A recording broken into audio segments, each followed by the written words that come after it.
नमस्कार दोस्तों, जय हिंद। आप सभी को कैरियर क्लासेज के यूट्यूब चैनल में स्वागत है। तो दोस्तों, आज के इस वीडियो में हम बहुत ही अच्छा टॉपिक पर बात करने वाले हैं जिसकी जो है सभी स्टूडेंट का क्या रहता है, रिक्वायर रहता है कि हम इस चीज़ को जानें। एक लालसा रहती है कि ये चीज़ क्या है, कैसे होता है और किस तरह से किया जाता है।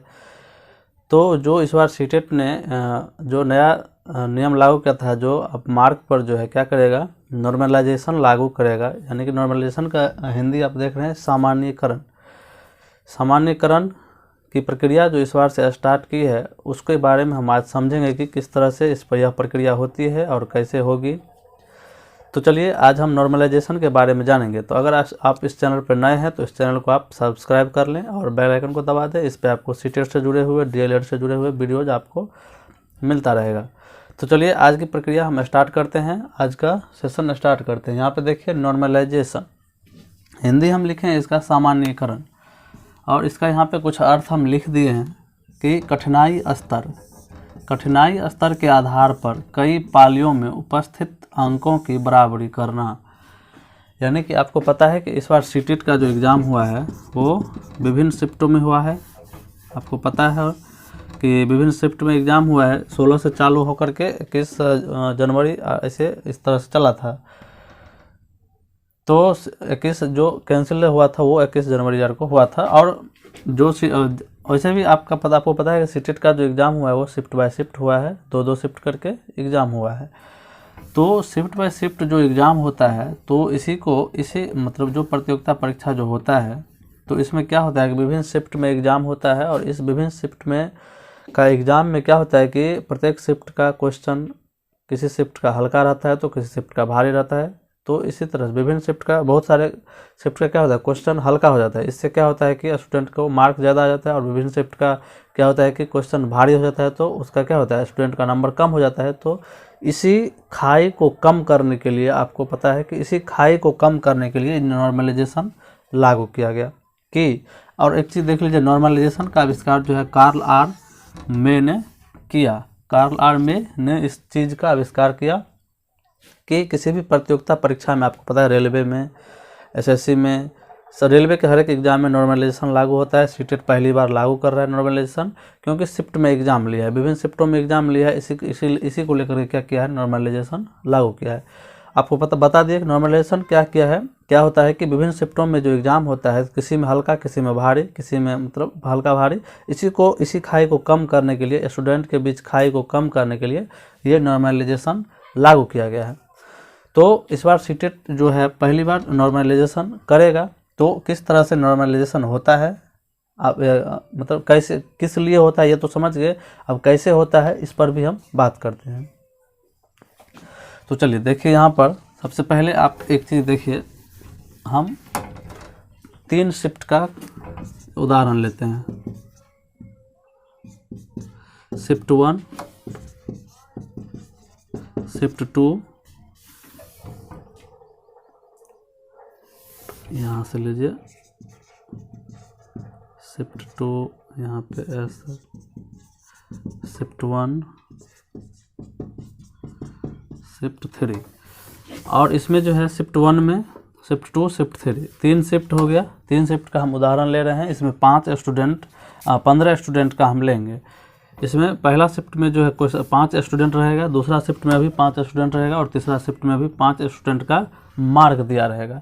जैसे यहाँ पर देख लीजिए, पहला शिफ्ट में जो पहला स्टूडेंट का नंबर था वो 70 है। हम थोड़ा इसका लिखे हुए हैं क्योंकि कैलकुलेशन अच्छा हो इसलिए। 70 है।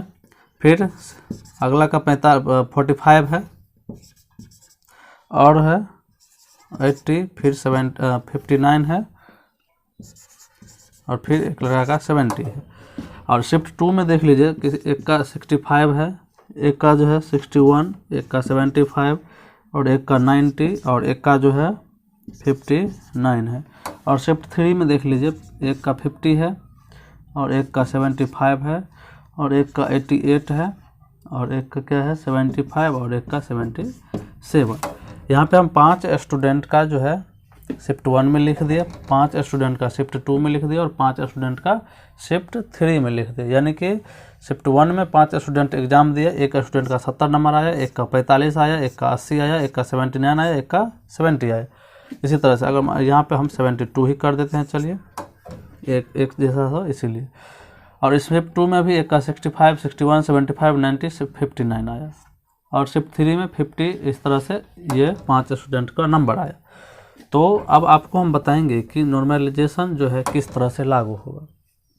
तो नॉर्मलाइजेशन के लिए क्या होता है कि फर्स्ट शिफ्ट के जितने भी स्टूडेंट है उसका टोटल नंबर का क्या करेंगे, योग करेंगे और योग करके क्या करेंगे, 1 2 3 4 5 से हम भाग देंगे। समझ गए? क्या करेंगे, हम इस सभी को जोड़ करके और 5 से भाग, औसत एवरेज निकालेंगे, औसत निकालने का विधि तो आपको पता हो कि सभी को जोड़ के और जितना संख्या रहता है उस तरह से हम भाग देते हैं। तो इसको आप करिएगा तो कितना आ जाएगा, हम लिख देते हैं आपको। इसमें जो है 65 आ जाएगा, आप अप्रॉक्स में 65 आ जाएगा, और इसको आप करिएगा एवरेज निकालिएगा तो इसका जो है 70 आ जाएगा, और इसका भी क्या आ जाएगा, इसका 73 आएगा। ठीक है, ये औसत एवरेज स्कोर ये निकाला गया सीटेट के तरफ से। मतलब मान लीजिए सीटेट के तरफ से फर्स्ट शिफ्ट में 5 स्टूडेंट का निकाला गया, तो 5 स्टूडेंट के नंबर का निकाला गया तो इतना एवरेज आया। शिफ्ट 2 में निकाला गया तो 70 आया, शिफ्ट 3 में निकाला गया तो 73 आया। यानी कि आप देख रहे हैं कि शिफ्ट 3 वाले का क्वेश्चन क्या था, अच्छा मतलब हल्का था, क्या था, हल्का था, इसलिए नंबर ज़्यादा आया है। और शिफ्ट 1 वाले का क्वेश्चन क्या था, भारी था तो इसका क्या आया, नंबर कम आया। तो अब मान लीजिए इसी पर जो रिजल्ट जारी कर दिया जाएगा तो क्या होगा कि इसका जिसका फर्स्ट शिफ्ट वाले का क्वेश्चन कठिन था तो नंबर कम आया, उसको क्या होगा, परेशानी होगा। और शिफ्ट 3 वाले का नंबर ज़्यादा है, वो क्वेश्चन हल्का था तो नंबर ज़्यादा आ गया, तो वो वाहवाही लूटेगा और ये क्या परेशान होगा। तो ऐसा सीटेट बोला कि नहीं, अगर शिफ्ट बाय शिफ्ट हम अगर एग्ज़ाम ले रहे हैं तो नॉर्मलाइजेशन हम करेंगे कि जिस शिफ्ट का क्वेश्चन भारी होगा उस शिफ्ट के क्वेश्चन में अदर शिफ्ट वाले के मतलब एवरेज स्कोर से क्या करेंगे, घटा करके इस दोनों को 73 आया और इसका 70 आया तो माइनस करेंगे तो 3 आया, तो 3 नंबर इसमें हम क्या करेंगे, जोड़ेंगे। इसमें क्या कर देंगे, हम 3 से 4 नंबर हम जोड़ देंगे तो इसका क्या हो जाएगा, 65 या मतलब 70 के लगभग आ जाएगा। मान लीजिए अगर वहाँ पे अगर ज़्यादा रहता तो यहाँ 5 भी जोड़ते तो 70 नंबर आता, तो ये तो पास हो जाता।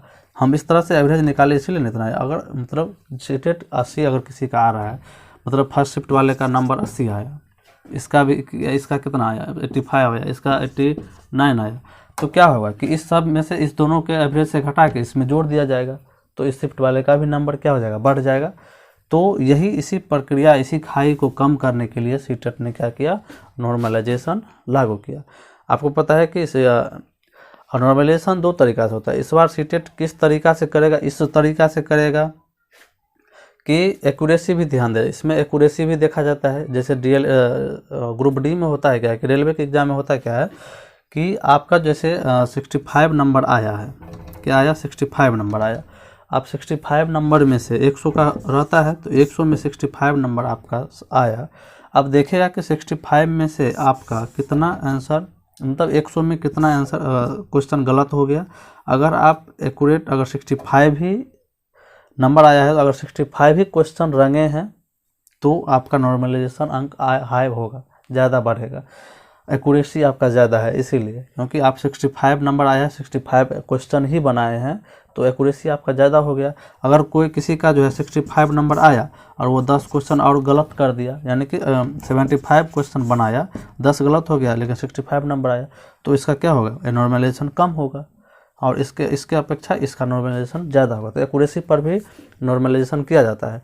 तो इस बार सीटेट किस तरह से नॉर्मलाइजेशन करेगा तो ये रिजल्ट आने के बाद ही पता चलेगा। 15 का रिजल्ट, 15 का डेट था, रिजल्ट का नहीं दिया, लेकिन इसी सब के वजह से शिफ्ट बाय शिफ्ट क्या हो गया कि एग्ज़ाम हुआ और आंसर की भी शिफ्ट बाय शिफ्ट जारी शिफ्ट बाय शिफ्ट के जो एग्ज़ाम हुआ उसका आंसर की भी बनाना पड़ेगा। किसी का कठिन तो किसी का मतलब हल्का था तो, और किसी में क्वेश्चन गलत था, तो सभी को एकत्र करके एक बार रिजल्ट दिया जाएगा। तो इसी के कारण रिजल्ट लेट हो रहा है, समझ रहे हैं।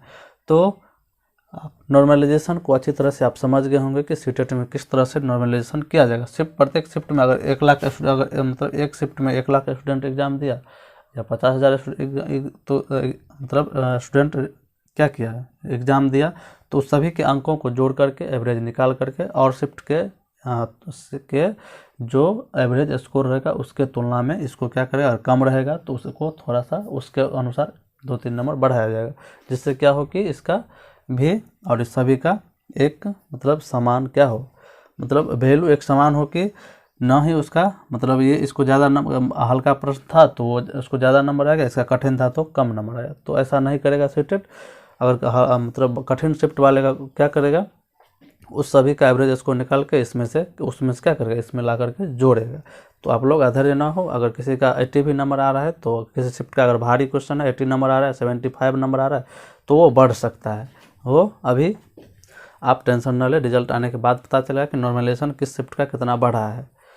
तो नॉर्मलाइजेशन का आप लोग समझ गए होंगे। तो और इसमें होगा क्या कि अगर 3 नंबर बढ़ा, जैसे उस सब का क्या होगा कि इसमें एवरेज किया गया तो 3 नंबर बढ़ रहा है, तो 3 नंबर इसमें इस 70 वाले का क्या हो जाएगा 73 हो जाएगा, 45 वाले का 48 हो जाएगा, 80 वाले का 83 हो जाएगा, 59 वाले को इसमें 3 जोड़ देंगे तो 62 हो जाएगा और 72 वाले को 75 हो जाएगा। इस तरह से नंबर बढ़ेगा। समझ गए?